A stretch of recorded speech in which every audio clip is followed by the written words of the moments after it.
In today's video, I'm going to teach you how to reply to feedback on eBay, a simple yet crucial task for maintaining good relationships with your buyers and sellers. Whether you're new to eBay or just need a refresher, my goal here is to help you navigate this process with ease and confidence. To start, you'll want to head over to your feedback profile. Your feedback profile is essentially a record of all the feedback you've ever received on eBay. Think of it as your personal review hub, where buyers and sellers have shared their experiences doing business with you. To get there, log into your eBay account and look for the My eBay section. There you'll find an option that says Account or similar, which can lead you to your feedback profile. Once you're on your feedback profile, it's time to find the specific feedback you'd like to respond to. Your feedback will be listed, often with the most recent comments appearing at the top. Take your time to scroll through and locate the feedback you're specifically interested in responding to. This could be positive, neutral, or even negative feedback that might need addressing.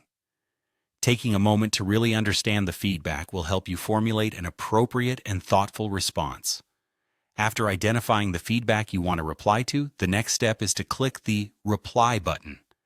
This button is usually quite straightforward and is often found right next to the feedback comment.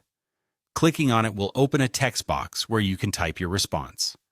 Remember, this is your chance to connect with your buyer or seller, show appreciation, or address any issues they might have mentioned, so it's important to consider your words carefully. Finally, the last step is to craft your response. Begin by acknowledging the feedback you received. If it's positive, thank the person for their kind words. If it's neutral or negative, acknowledge their concerns and offer a solution or explanation if possible. It's always best to be polite and professional, showing that you value their feedback and are committed to a positive experience for everyone involved. Once you're satisfied with your message, go ahead and post it by clicking on the Post button. This will publicly display your reply beneath the original feedback on your profile, letting others see how you engage with your customers. That's all there is to it. By following these steps, you're not just maintaining your eBay reputation, you're actively engaging with your community and building trust with future buyers and sellers. Remember, prompt and considerate communication on eBay often leads to repeat business and strong ratings. Thank you for joining me today, and happy eBay.